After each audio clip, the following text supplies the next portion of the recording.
shit. I was literally working all night and hard at it this morning. Let me show you something I found while I was tidying up.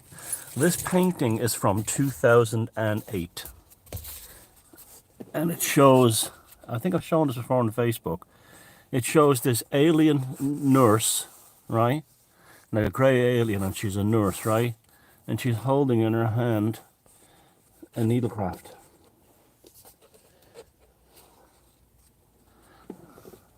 Oh, I can't see shit, but there, she's holding in her hand a needlecraft.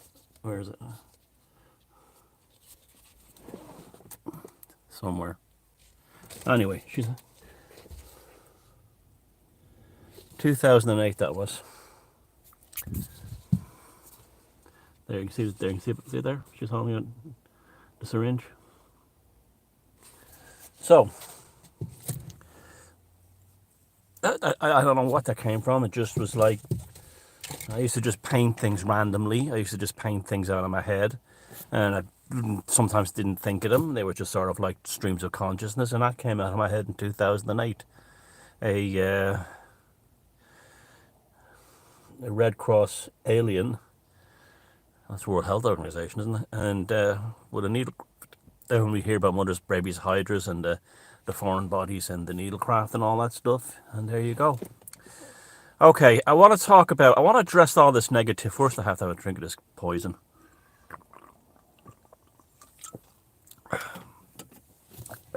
I know it's bad for its energy drink, but I badly need it. I want to talk about this this negativity that's going around in,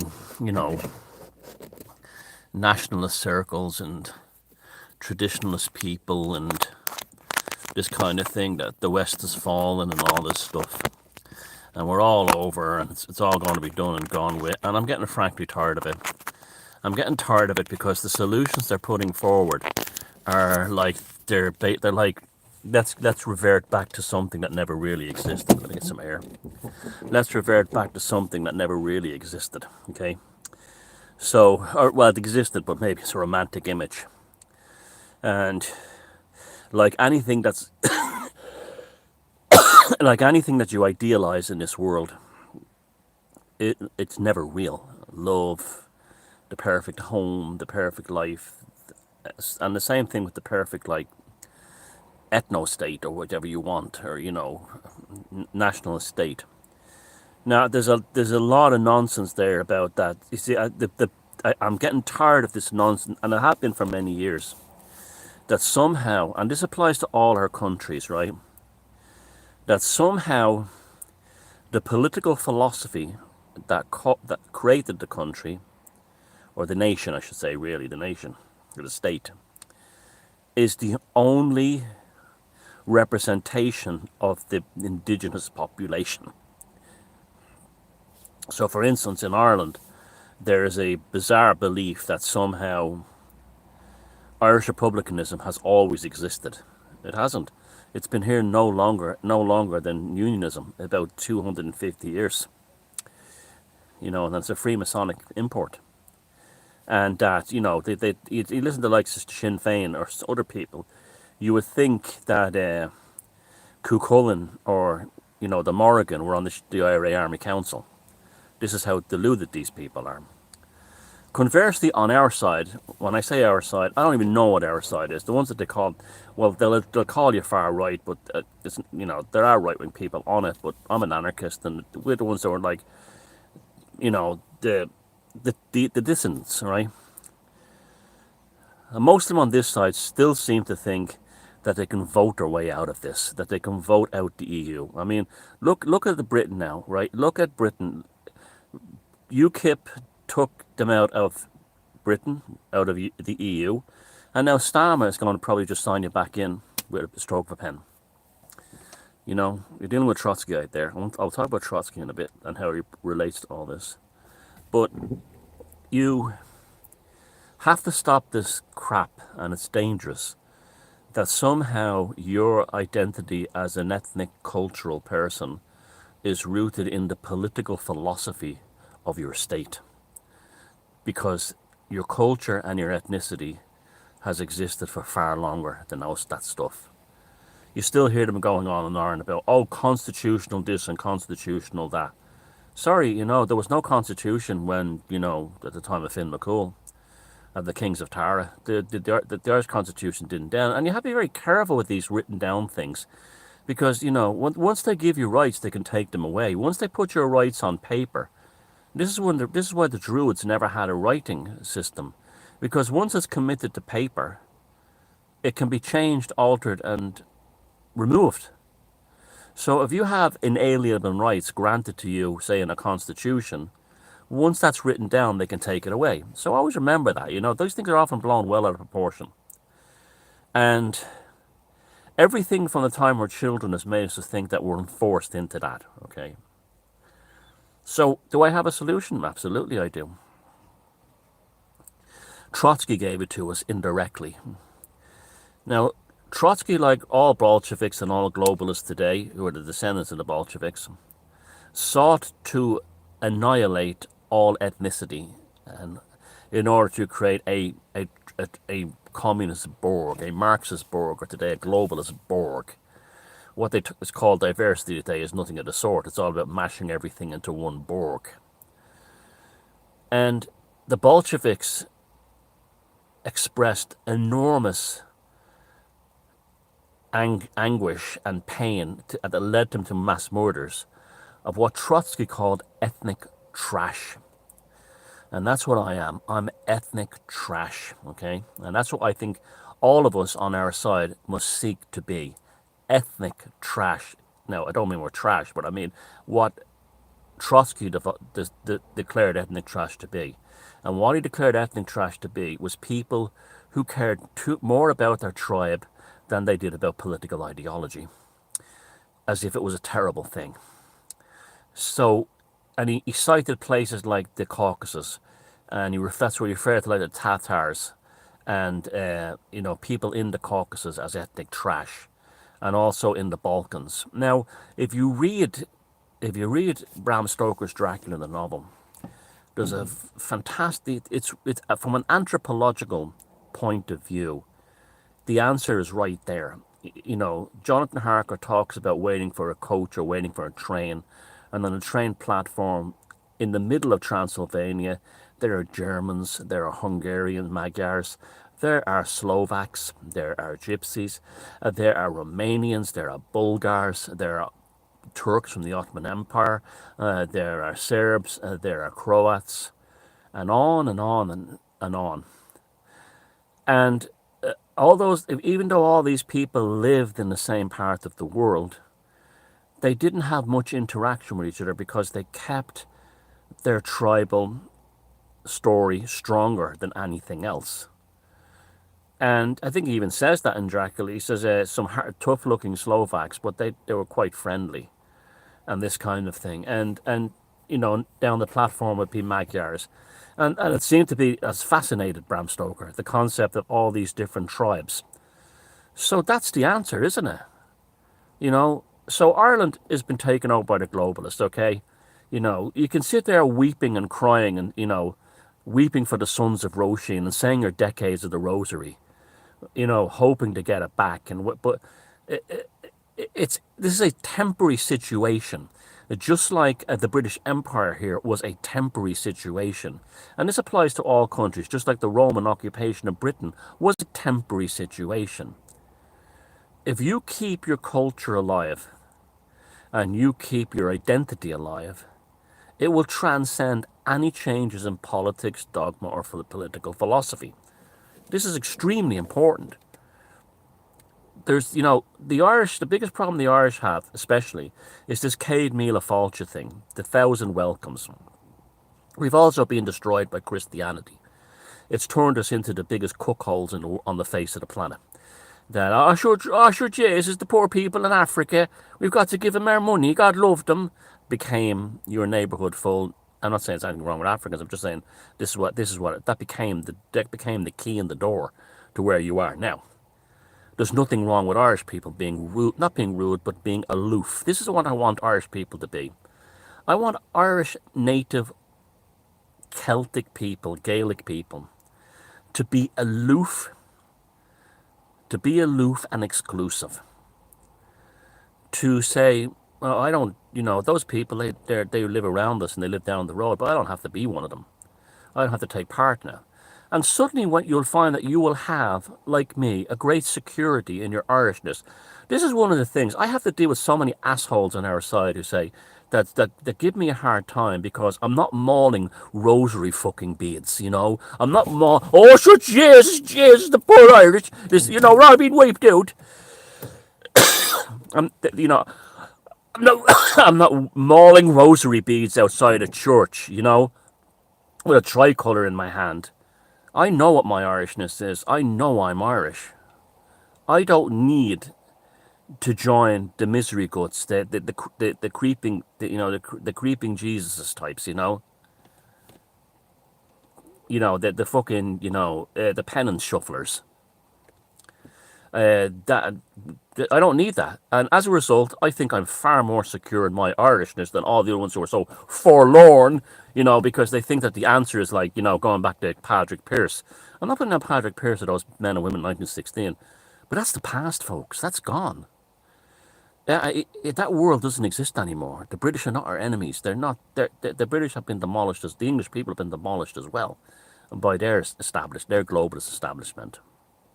That's why I thought it was great when I saw the Irish people and the Irish nationalists from the south, from Coolock, wherever they were, and the Unionists and the Royalists in the north putting the tricolour and the Union and the Union flag together. That was exactly what we want. They're in Ireland, right?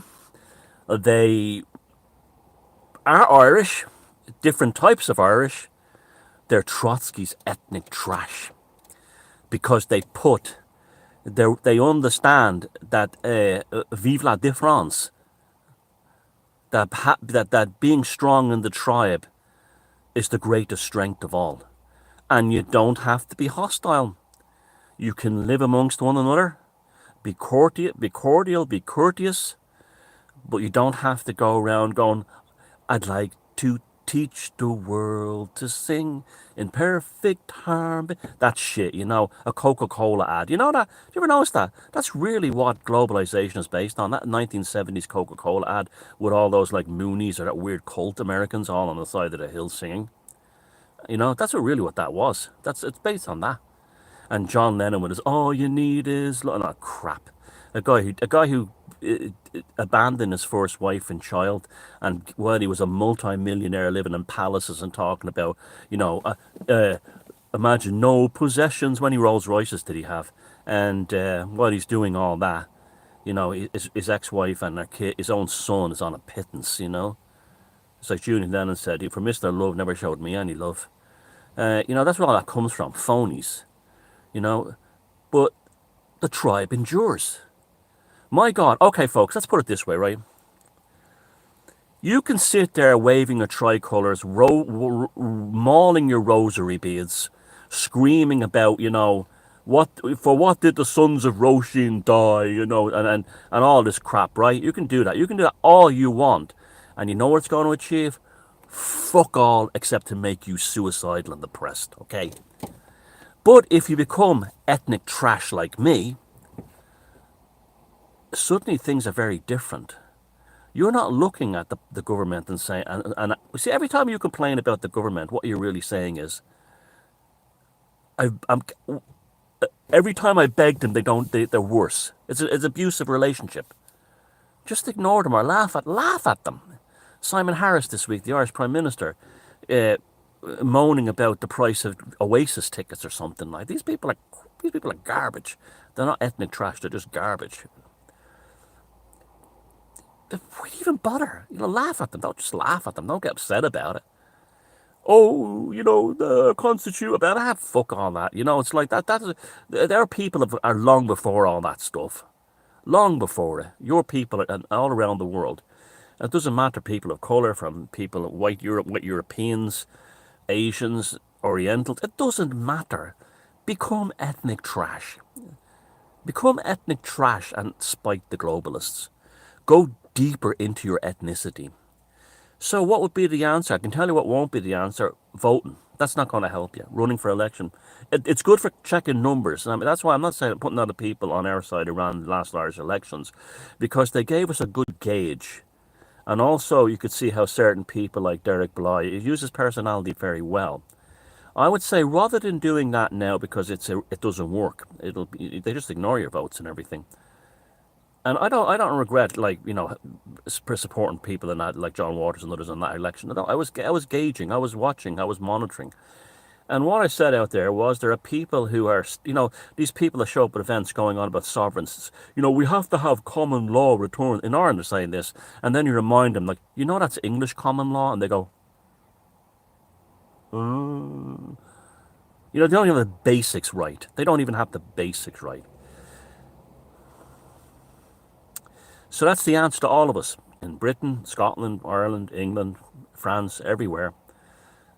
As the beast from the east, jihad, continues to expand. And that's also how the ethnic trash came about in Eastern Europe. It was because of the expansion of the Ottoman Empire that rather than people becoming Muslim Turks, they went deeper into being ethnic trash. And that's how that all came about. Trotsky's ethnic trash.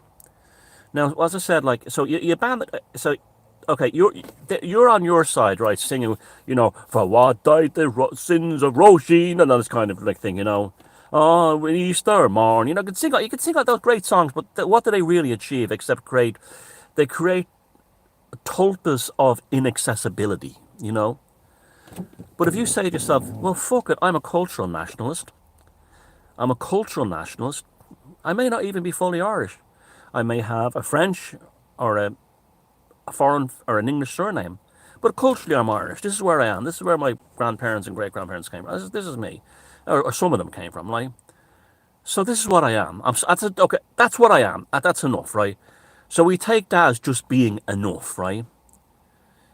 Now, suddenly, you've transcended the borders of your country, okay? And suddenly, people in Britain of Irish ancestry are part of your tribe. You see, you're expanding out. You see, there's no such thing as borders anymore because we're all the same, in the West anyway, globalist rat hole, right? So by becoming ethnic trash, ethnic Irish people in Ireland suddenly have family, tribe in Britain, Scotland, England, France, Canada, in America, New Zealand, Australia, South Africa, Argentina. Suddenly we go from being a few whingers on an island to a global ethnic powerhouse. Now, doesn't that seem that doesn't have anything to do with politics, but keeps the story going? And stronger than ever if we handle it right. See, one of the things of the great catastrophe of Christianity on this island was Catholicism taking over the state in 1937 or so when the Constitution came out and De Valera handed Ireland over to the Catholic Church. I mean, you can't. They've been teaching Irish 12. You learn 12 years of Irish in this country, and no one remembers at the end of their schooling. And that's designed to be that way. That's designed to be that way because the education system in this country was designed to make you a good Catholic first and a poor Irishman second. You turn it around. So I would say, on an organizational level, what's the future for this? Well, there's lots of things we can do. But first of all, you've got to do it inside yourself. You've got to do it inside your own home and your own self. That's the first thing, okay? You've got to say, I'm very comfortable with this. I don't care. No matter what happens, I'll endure. The tribe will endure. The Irish tribe will endure, just like our tribe on here around, our Rona tribe had endured. We will endure. Okay? So that's out of the way. We're going to survive. That's the end of it, right? We're going to survive, just like the ethnic trash survived the Ottoman Empire, the Magyars and the Slovaks and all. We'll survive. We'll survive, okay? We've done that, okay? That's already taken care of. We're not being wiped out. We're already survived, okay? We're here, okay? Our country is full with people that are traitorous government brought in, but they're only traitors if you believe that their government is legitimate. I don't. I don't see them as having legitimate power. I treat them the same way I treat the law. I don't step on their toes. I don't annoy them. And I treat them as I would a crazy family that lives next door. I wave as I pass them, but I wouldn't go over for tea. And that kind of thing. So something like a new Gaelic League would be great. Rather than organising people in your neighbourhood to put your face on a poster and try to get you elected and failing miserably, how about getting a bunch of adults that have like minds together and gathering in a club or people's homes, and instead of sitting there talking about bullshit like sovereign law and all that English common law stuff that you're trying to free Ireland with, it's unbelievable the stupidity of those people. What about discussing the stories of the ancestors, talking about mythology, tremendous power in that, bringing children along, make them family-friendly things so children can learn this stuff. Have a thing where you learn a sentence of Irish once every meeting, and you keep the language going, and you don't alienate people. You don't become like Gaeilgeoirs and alienate people who don't speak the language or speak the language poorly like me. You help them in a friendly way. And you can do this in England as well. You can do this. I remember seeing a thing on the BBC, and they had these like Muslims in England going, "But what is English culture like? What is it really?" You know, that kind of like thing they do in London. You know, the Ali G thing, Morris dancing. Yes, Morris dancing. Do Morris dancing. Look how well. Look, there was a time in Ireland when Irish dancing was considered like Morris dancing. And what you ask the average person around the world now, what do you think of when you think of Irish dance? And they think some like sexy Irish girl with long blonde hair in like a tight dress dancing on a pub or on a board somewhere. That's what we changed that. And who changed that? Michael Flatley. Who was Michael Flatley? One of the tribe who grew up in America. Ethnic trash we are. We become Trotsky's ethnic trash. And so that kind of thing. Consciously do things. Don't put yourself under enormous pressure. Don't have exams saying who got the the correct grammar on the translation of Finnegan's Wake. No, don't do that. Make it very friendly. Eat traditional Irish foods, and try to create them as they were. Instead of teach yourself how to do these things. And be all you can be, as they say in the American military.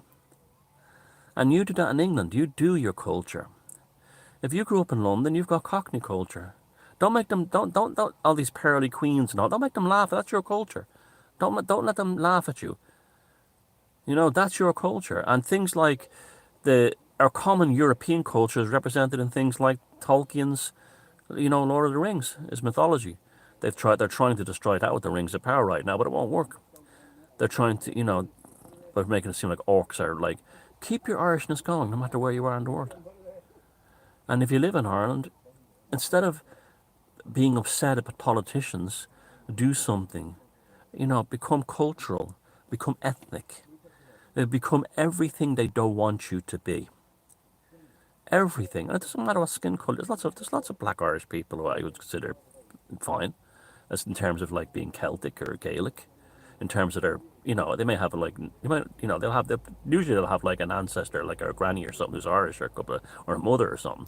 Think of Phil Lynott. Is Phil Lynott any less Irish than me? One of the Phil was most Irish people that ever existed. He was a black dude. And that's the future. That's it.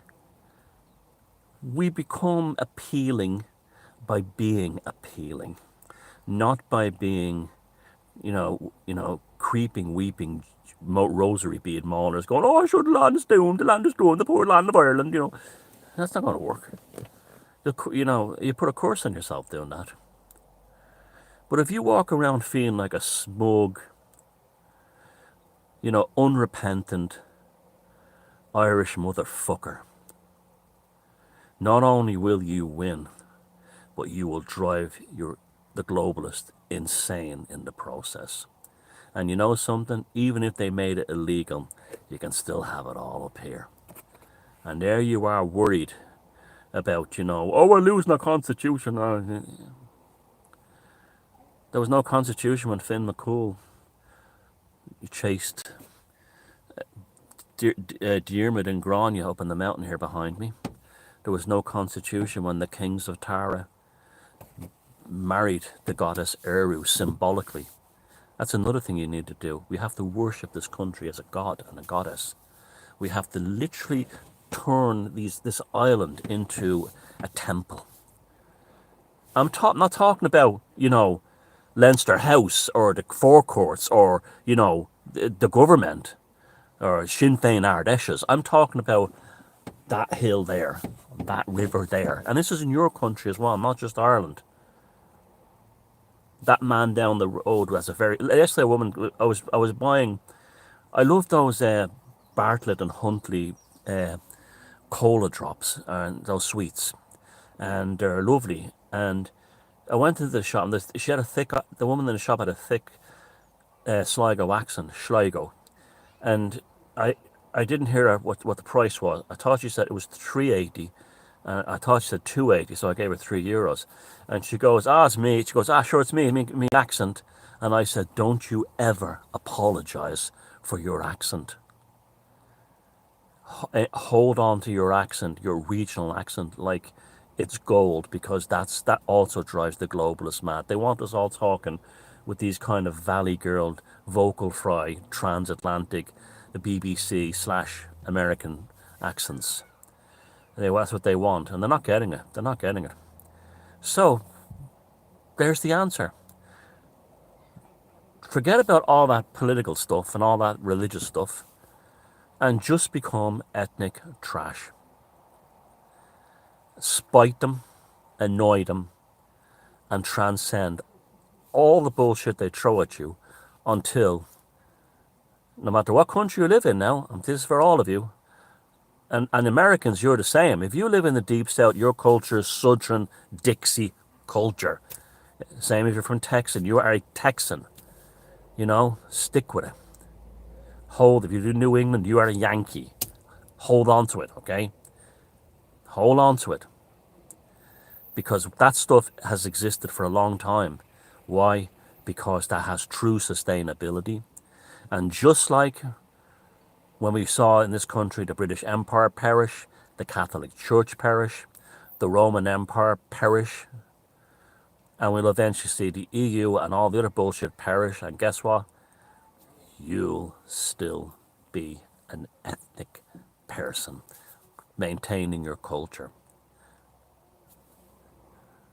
Do it, and do it despite them, but also learn to be aloof, and learn to be not proud, but secure in who you are. And if you're of mixed race, you've got all those different things to call upon, don't you?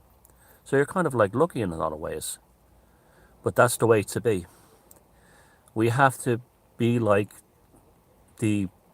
when Jonathan Harker crossed the Danube, when he left Budapest and crossed the Danube, and he says, I was left with a distinct feeling I was going from the west to the east.